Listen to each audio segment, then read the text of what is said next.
Uh, Allan Gates is a longtime friend, and he is Dr. Allan Gates. He has been here at Laureate for over 30 years. He's more recently moved into more of a consultant role, but he's a licensed therapist. He's a graduate school professor. He's a nationally known speaker on topics of mental health and recovery. He has managed mental health and inpatient units, intensive outpatient programs, and outpatient clinics. His outpatient practice focuses on individuals and helping individuals through the process of recovery. Currently, he operates as a clinical consultant for individuals, for groups, for churches, ministries, and healthcare organizations. And just this month, this book has come out, and it's Where's God? The Grief Journey, and Allan agreed to speak to us this morning. Please welcome Dr. Allan Gates.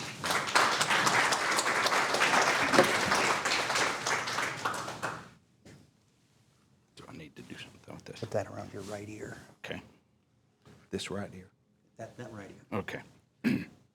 Well, rarely do you get to meet your heroes in life.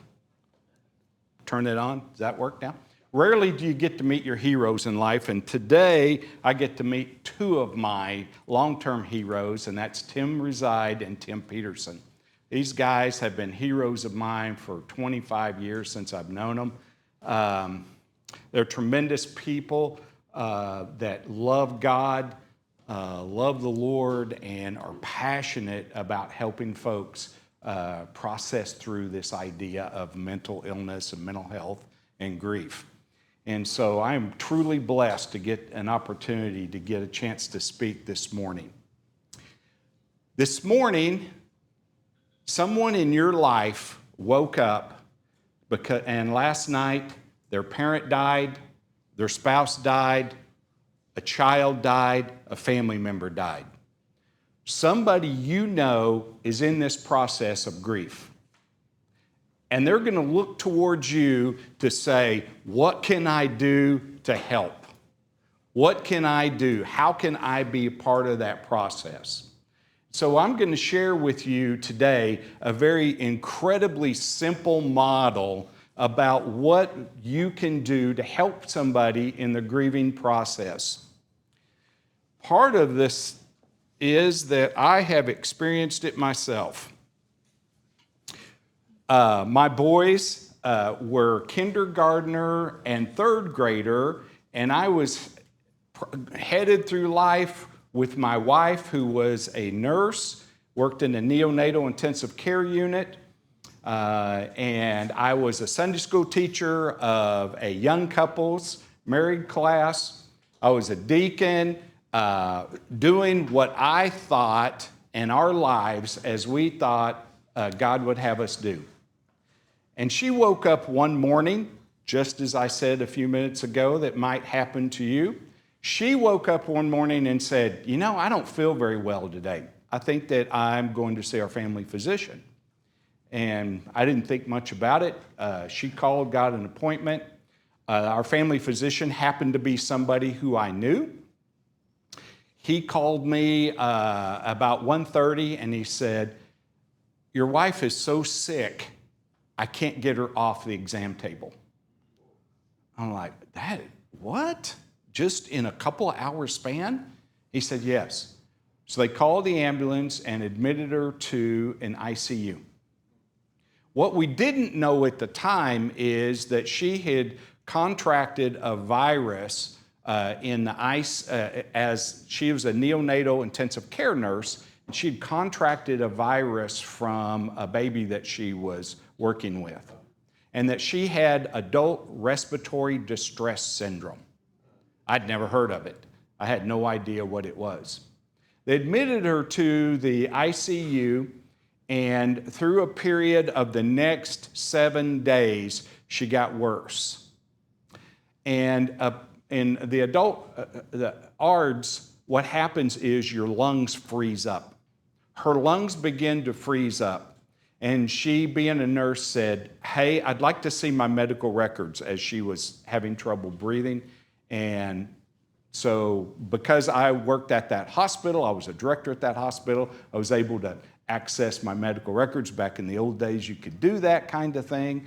And so she looked at her medical records and she looked me in the eye and she said, "Honey, you need to understand, I'm going to die." How about that for a shock of the morning? I said, "What?" She said, "I'm going to die."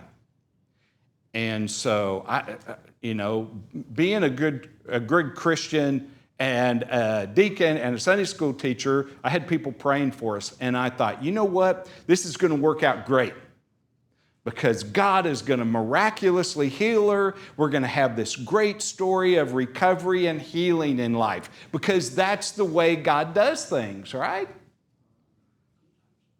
Sometimes. However, in the coming days, she continued to get worse.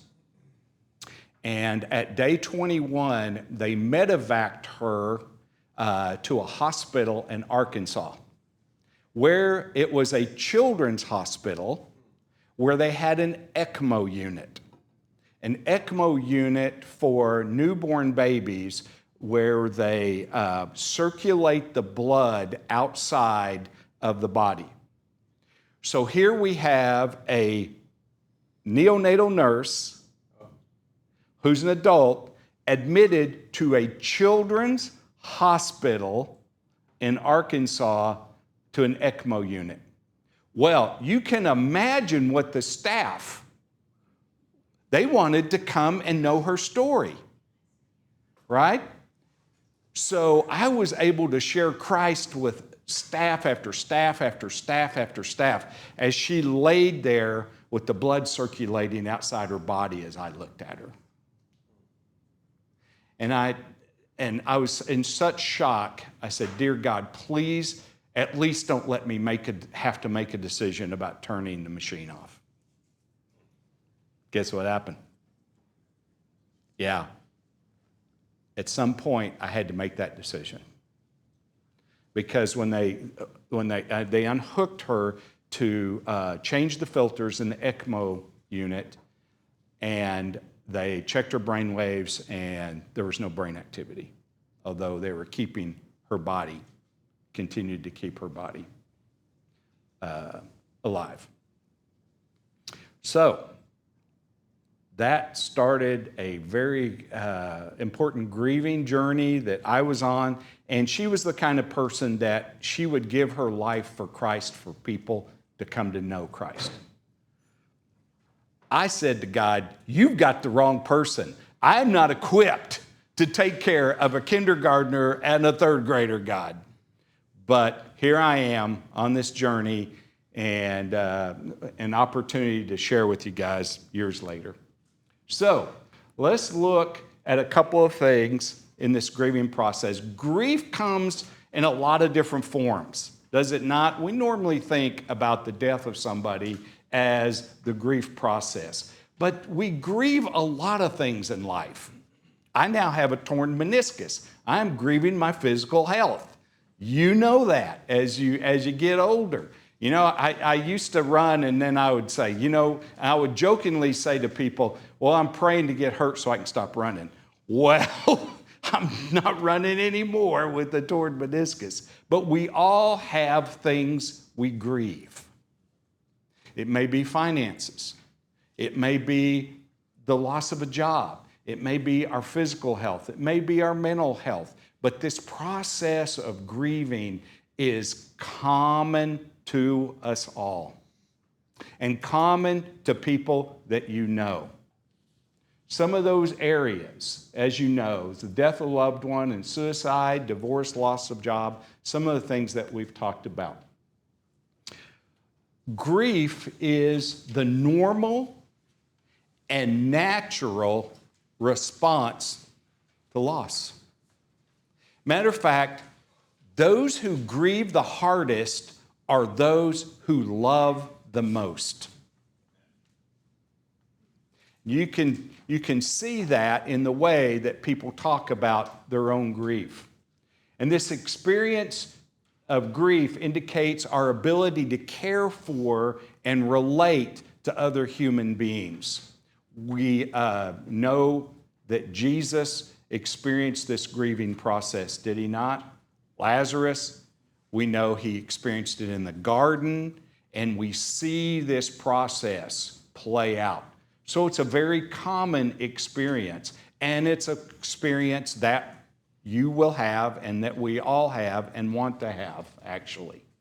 Now, what we've done in our field, Tim and I and folks that are in the mental health field, we, of course, have taken this concept and putting it in and called it a mental illness. So we have in our DSM-5 the whole diagnostic criteria for prolonged grief disorder.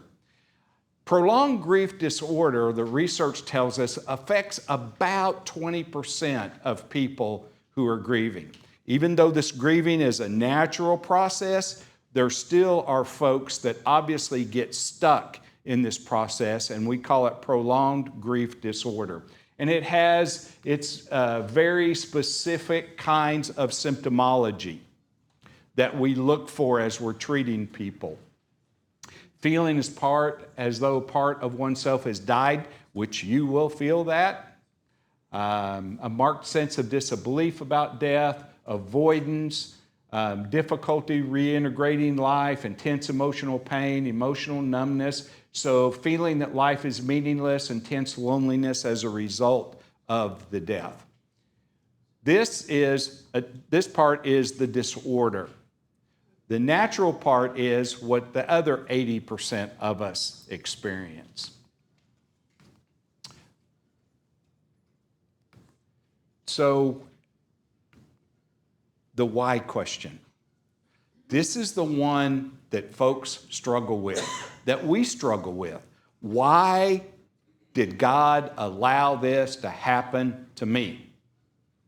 We personalize this. Why did God allow this to happen to my relative? Why did God allow this to happen to my grandchild, my child? The why question. Jesus was a master at asking questions to people. And we obviously ask this why question. And when I'm working with somebody in grief disorder, I say asking questions is good. However, the why question is not the one that you need to ask.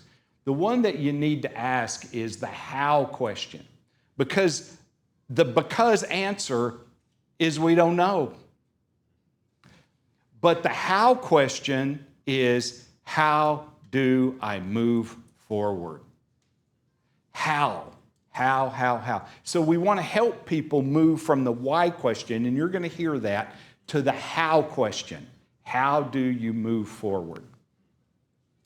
There's 3 truths that we need to be able to share with people about this grieving process. One of the first truths we need to share with them is that if God exists, our sense of loss doesn't need to be suppressed. It's okay. Jesus gave us the model for it. It's okay to grieve. It's okay to be emotional. It's okay to feel the pain because God does exist. Secondly, if God exists, we don't grieve alone. And that is powerful, powerful, powerful. I remember Jesus' encounter with Lazarus. And in 6 verses, it talks about Jesus is grieving in waves. And you know, that was incredibly comforting to me as Jesus gave this model for grieving, that it was okay for me to be emotional. It was okay for me to grieve. After she died, may have been a week or so later, I remember going into a grocery store. And I remember thinking, how can these people be grocery shopping when I have experienced this horrible loss? And just standing there crying. You know, I'm sure I was a mess, and I'm sure they thought about calling the police, but those are just things, your normal processes of life you begin to experience, this grieving process. But I remember the peace of God that God gave me through that process, that I knew I wasn't grieving alone. I knew God existed. I knew I could go ahead and grieve. And I knew that God was going to be there. And third, if God exists, there's hope beyond the grave. And we all have, as Christians, the hope of the resurrection and the fact that God does exist and cares about us as humans and is there with us in that grieving process. Because if God doesn't exist, this is the only life we get. As we have begun marketing the book, I've gotten some interesting responses just to the title, Where's God, the grief journey. Interesting responses. And I've gotten responses like, you are an idiot. There is no such thing as God. Humans have made the fact up that there's a God. You need to grow up and stop hawking, quote, hawking the mythology that there is life after death. And sometimes we forget, as we travel in our Christian circles, that there's folks out there that believe that there is no God and that believe that God can't help them in their process. And so I ended up interacting with several of these people that wrote these kinds of comments. And I invited them to give me their address and I'd send them a free copy of my book. And I got responses like, no, I don't read fiction. Okay, so there you go. So what happens to a faith-based person? What happens in that grieving process to a Christian? Well, really, grieving can be a foundation for growth. If a person can see the fact that God is who He is, it can be a foundation for them. And what we know is that people are going to question their faith after they experience a crisis. And that's okay because God can handle that. And we should allow them to question their faith and help them through that process. Because questioning the faith is the why question. Helping them move forward is the how question, right? It's normal to question your faith, and quite frankly, it's normal to be angry at God in our suffering. And that's okay. God understands that too. As Christians, we struggle with how to struggle, do we not? As things happen that we can't understand, as we have no way of making rational thought about, we struggle with this, how to understand things. Another comment in our marketing was this person said, you cannot understand that there is a God. And I said, okay. So I pushed back and I said, how much of human understanding do you think we have here in the world? Do you think we have 10%, 1%, 90%? And the person pushed back, said 0.1% we have human understanding of everything that's happening. And I said, okay, so you're going to base your belief on 0.1% of the ability to understand that there might be a God. Did not get a response back. I can't understand why. So typically, what we say in the world of mental health isms is that there is this process. There are these stages that we talk about. Denial and anger and bargaining and depression and acceptance. And I have not seen that in anybody that grieves, these stages. And so what I've done is add what I think those stages look like in terms of a faith-based person. I think the process is being honest with myself. This happened. It's terrible. It's traumatic. It's trauma. Yes, it happened. Secondly, I got to be honest with God. I am angry, God. I'm angry with you. I'm angry because of my physical health. I'm angry because I love this person and that person died, and I don't understand how you could allow that. And I kept telling God, you got the wrong person. She's the nice one. She's the Christian. She loves people. I'm just a sinner. And God said, this is the way it is. Honesty with myself and honesty with God. And then getting to the point where you can ask God for help. And then getting to the point where you can receive that help from God. And then your faith is activated. So I think even in what I've written about stages, that people go through some of the same stages at the same time. I don't think there is a linear process. I think it's more of a three-dimensional maze that we go through, right? And that there's 2 steps forward and 1 step back in this grieving process. And sometimes you get overwhelmed, and sometimes people get triggered by a song or a place, and they fall apart, like I did in the grocery store, because I could remember shopping with her in this particular grocery store. So there's that process that happens, and it happens in a lot of different time periods. I don't think there are just, okay, this is what happens month 1, this happens month 3, this happens month 6. Because the grieving process, in my opinion, this is what we normally think about the grieving process, right? Here's grief, it's huge, and then it gets smaller, and then it gets smaller as we go through life. And as we go through 1 to 3 months, and 3 to 6 months, and 6 to 12, and 1 year, and 18 months, and every important date, that's the way that grief goes. I don't think that's true. I think that's the way we've presented it at times. I think really the way it goes is that grief is the same, but our life surrounding grief gets bigger. And we're able to activate coping skills and support people and support places and different things to help ourselves with life. The how question. Developing those pieces of our life that help our life get bigger around that grief.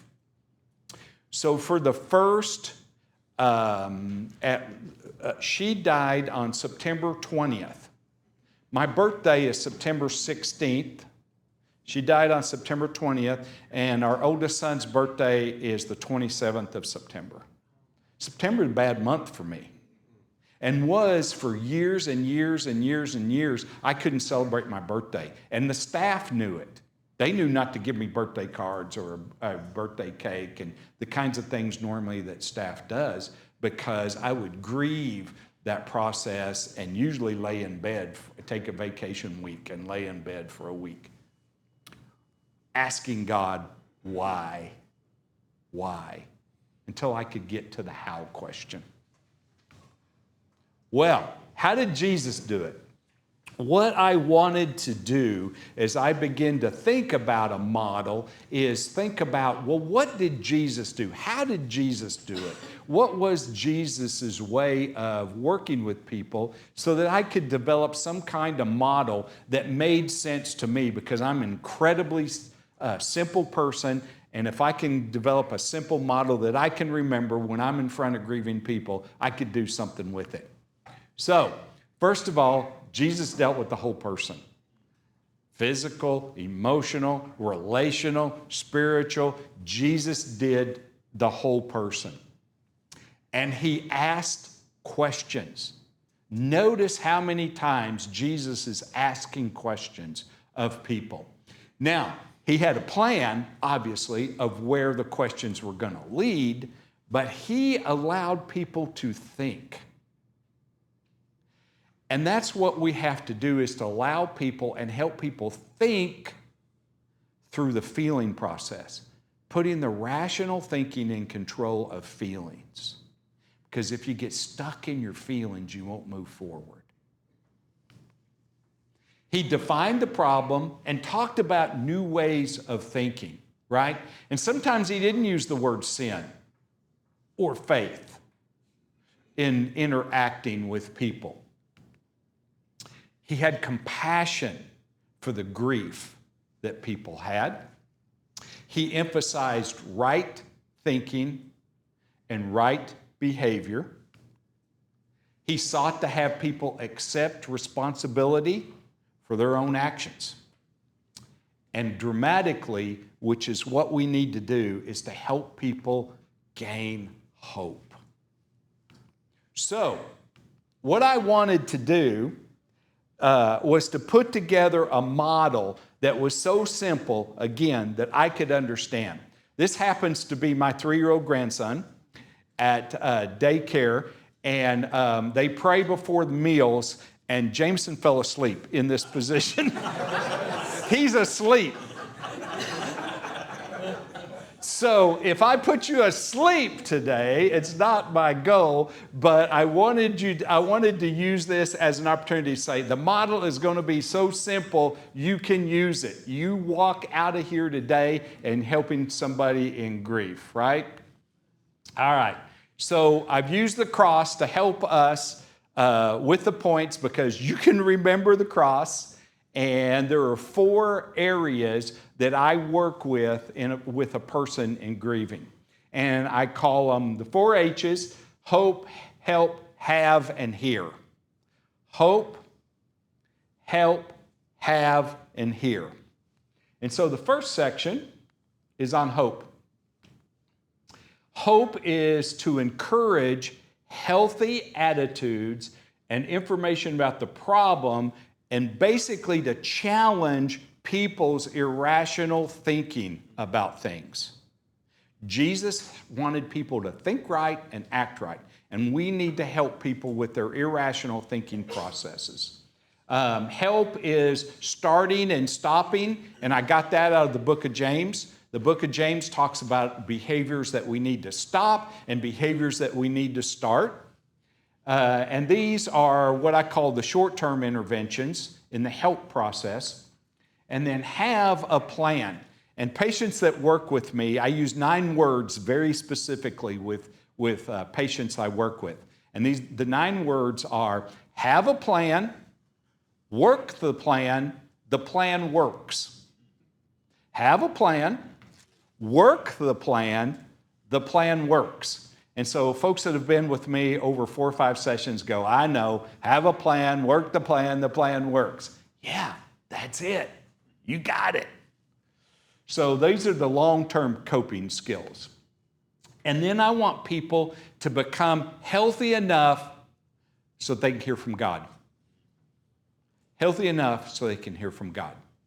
All right, well, let's walk through these things. Hope is this encouragement, again, of healthy attitudes. And we need to love people. L-U-V. We need to love people. We need to listen, to understand, and to validate their pain. L-U-V. Listening, understanding, and validating their pain. Because we're going to challenge their irrational thinking. And you can't challenge their irrational thinking if they think you don't care about them. If they think you're not listening to them. If they think you're not understanding. And so I'll use things like this. I'll say, help me understand. Help me understand your thinking that God caused this to happen to you. Help me understand how you think you might be able to move forward. Okay, because what happens with people is they develop this irrational thought process as they go through grief. And it looks like this. They may not say this, but their thinking pattern is, God doesn't love me, and He's abandoned me. Because how could God have allowed this to happen if He loved me? And because God has abandoned me, I don't have any hope. He doesn't love me. He's abandoned me. I have no hope. And if I don't have any hope, I can't recover from this grieving process. And if I have no hope and I can't recover, then what good is my faith?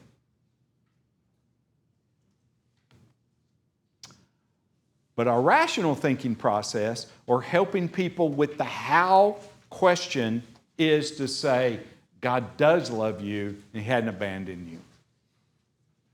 You're not hopeless. You're not helpless. And you can recover your faith. Because again, like we said, people are going to question their faith during this process. They should. They should. We're human. Okay, so that's hope. Help is this stop and start and short-term interventions. And I use this word person, P-E-R-S-O-N, to help people in this section. Hope, help. P-E-R-S-O-N, because these are the 4 areas that people need to recover their balance. Okay? P stands for physical. You need to be paying attention to sleep hygiene for your person, weight management, exercise, the 4-letter word vitamins, and their alcohol and marijuana consumption. You need to make sure you're helping that person look at their physical health. Very important. This is a very important part of mental health, helping the person move forward. And believe me, food is mandatory. And you may say, well, duh, but I lost 20 pounds very quickly. Can't do that now. But after her death, because I couldn't eat. And no one asked me the question, are you getting any nutrition? Are you eating? And so I would encourage you to ask those kinds of questions from people. Have you eaten anything in the past 12 hours? You have enough water? Tim and I see studies all the time about depression and water. And that depression can be created through dehydration, that people aren't getting enough water. How much water, what percentage of water do you think your body is? Yeah, I hear everything, right? From 80% to 90% to 95%. Well, guess what? If you're dehydrated, you're not going to be able to think right. And if you can't think right, you're going to do irrational thinking and get stuck back into the why questions. So working with people about balancing their nutrition and sugary foods and overeating and making sure that you're fueling your body correctly is very important in this process. And you say, okay, Allan, I can do that. Right. You can help the person with that. Secondly, the need for rest. And as we know, people that are in the grieving process, that's tough. Either they're oversleeping or they're undersleeping or they're going through this waking up process at 2 a.m. and 4 a.m. and thinking about the death of their spouse or their child or their relative and not being able to be rest. You need to pay attention to their rest. I also get the question, well, what about sleeping medications? And I say, sleeping medications for short-term gain is okay. And people say, well, I should just have more faith in God. And I say, Scripture and medications are not enemies. We need to use everything at our disposal to help us through the process, as long as it's not negatively affecting our body or our mind or our spiritual life. So making sure people are getting adequate rest and are taking medications appropriately and monitoring people's medications, helping them monitor their medications. So P is physical. E is emotional. And we want to be able to understand our role in life. And as I pointed out in my introduction, I lost every role that I had. I was a husband. I was a Sunday school teacher of young marrieds. I was a deacon. I was all of those things. How do you go back after your wife's died and teach a young married Sunday school class? You can't. You've lost that role. And so we need to be able to pay attention to help people understand that they are losing their roles in life, and you grieve your roles that you lost. It's part of the process. You are going to have mood swings. I tell people when they talk about depression and anxiety that anxiety is a disorder, that you are going to have worrisome thoughts. Anxiety and worrisome thoughts are two different things. One's a disorder, which you don't have when you're grieving, but yes, you're going to have worrisome thoughts. So when we hear this in our common language all the time, right? I am so anxious that I have an anxiety disorder. That's not true. And it's the same about depression. People wake up and they say, well, I'm so depressed today, or you hear that in your environment. I'm so depressed today. No, you're not depressed. Depression is a disorder. You have sadness, but you don't have depression. And so it's really helpful to people to hear, I don't have the disorder of depression, or I don't have the disorder of anxiety. I am grieving. And so you're going to have worrisome thoughts. You're going to have sadness and sad days, but not getting stuck in that. So that's looking at emotional. And in emotional, we have to be honest with people. We need for them to understand their anger at God for what's happened.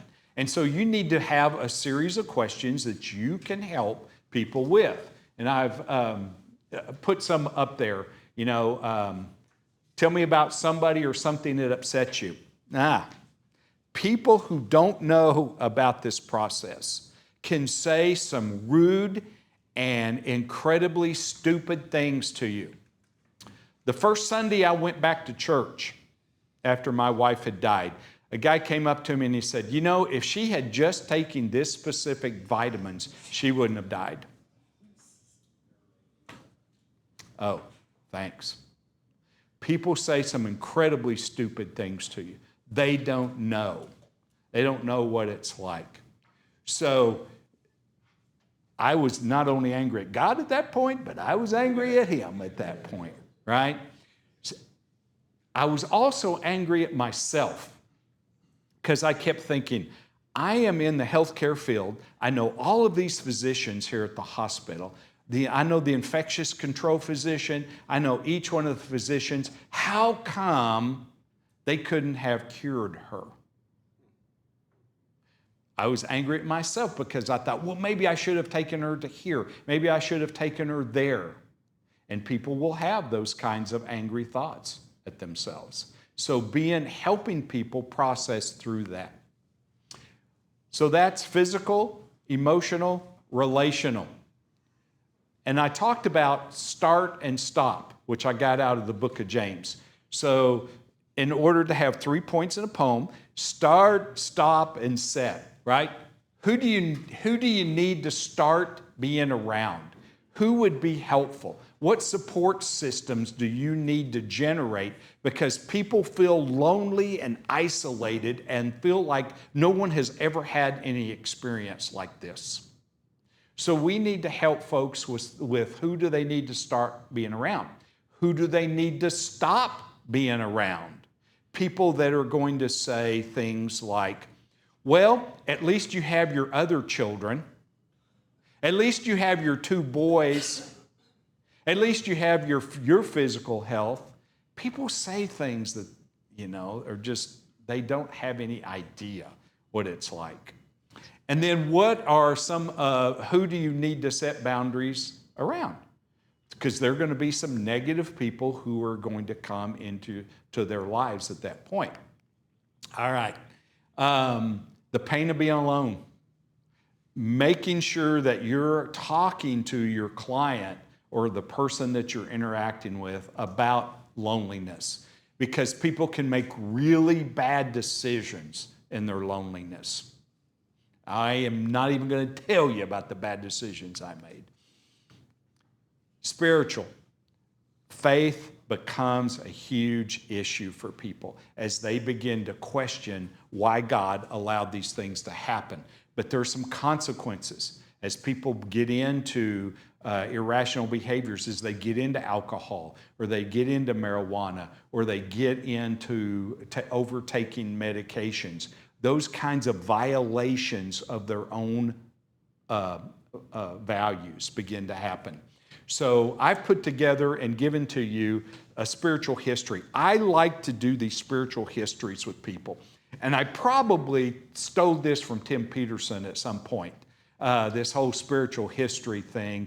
And so I would just encourage you to help people walk through this process of their own spiritual history, because we want people to go ahead and face this why question.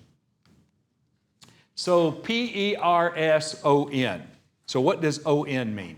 Get on with it on a daily basis. And so I have put together what we call this mood chart, and I have people chart their moods. And so you can see across days of the week, and you can see down here anxious and sadness, and doctor's appointments and therapy appointments, and practicing their spirituality, and all of these kinds of things that we've put together. And people say, well, what is the definition of severe worry or moderate worry or mild worry? And I say, whatever your definition is. Because you're the one tracking you. You track you. You decide where you are with that. And it gives people a place to be able to put their thoughts down so you can see what's going on with people over a period of time. Using this with a client is tremendous. Or in whatever environment you're in, you just have them use this rolling kind of 30-day thing to take a look. It also helps them understand they're getting better as they go through this process. Okay. Have a plan, work the plan works. So in our book, we do things like helping people define what normal looks like for them, redefining their life, having meaning and suffering, possible answers, and I want to give you, well, maybe I didn't. The experience of grief means you're going to have unanswered questions, the why question. Why did this happen? When will I start moving forward? How do I deal with my loneliness? How do I deal with the changes? And quite frankly, what's my story now? Who am I? How do I fit in? How do I understand my role? In the App Store, there is this wonderful app called Virtual Hope Box. I would encourage you, before you leave today, to go to your App Store and pull up Virtual Hope Box. And in that, you're going to have things like distractions that people can do. There's quotes. There's a section that they can put coping skills in, and memories and photos. And if you'll help people use this, it's a great tool that you can use today and that people can use today to help them through this process. Hearing from the Lord. If a person has hope, if you're helping a person, if you have a plan, then you can start to hear from the Lord. Now, there's this fantasy of miracles that God is going to create in your life. And I told you my fantasy was she was going to get better, and we were going to have this great story. And as she was in the children's hospital, and as the staff came through there, as she was on the ECMO unit, I was sharing Christ with people, and she was going to miraculously be able to get off that table. And in 31 days, she did not. Sometimes it's waiting on God to do what God is going to do that we cannot understand or explain. But there's a hope circle. There's a hope circle that we can share with people. I don't matter, you do. I don't fit in, you do. I want to give up, you have choices. I feel useless, I hate myself. God can work through people's processes. Truth to share with people. Your journey of grief is going to take longer than others think you should. They think you should be over it in about 2 weeks.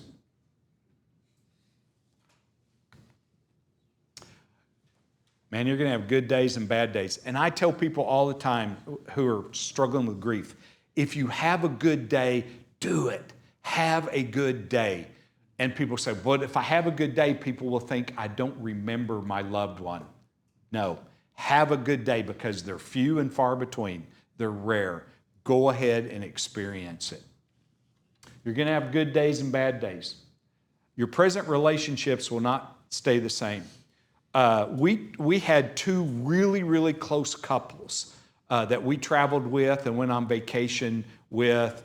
And through this process of her dying, they abandoned me because they could not deal with me being single. So your relationships are definitely going to change. And you're going to think it's unfair, and it is. And you're going to question God, and you will. But you know what? As I told you the grocery store story, life's going to go on. In 2 weeks, my sister left. Everyone stopped coming over. It was me, alone. And God brought another woman into my life, a godly woman whose husband had died. Her name is Pat. And Pat used to say that it's a good thing she rescued us because all our clothes turned gray. Because I just would throw the colors and the whites in together and just do everything at once, right? You're going to break down in the strangest of places, like my grocery store story. And you're not going to have words to describe your thoughts and behaviors. One of the things that we did in this book, which I didn't realize, but the publisher said was a brilliant move, is I added my poems of grief that's in this book. And you're going to see it in the book. And I even start the book with one of the grieving poems that I wrote. And as we've gone through the years and I've shared those with people, it's meaningful to them because it gives people words for their feelings.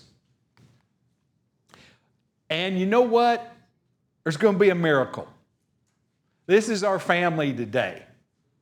From the 2 boys, and I married a wonderful woman, and so we have 4 kids, 9 grandkids, and so God creates a miracle, but not in the way that we think He should. So I hope this time has been helpful to you. Thoughts or questions at this point? These are the chapters in the book. Where's God, the grief journey? And the reason we did the cover this way is hopefully adding a little light to people's lives about this grief journey process. What is lost? How do we look? How do they look, those that try to help us? What does God look like? How do you define normal? Searching for answers, redefining life. And then this section that we call walls and doors. There are walls that are going to keep us from moving forward, but there's also going to be doors that God is going to allow us to experience that are going to help us.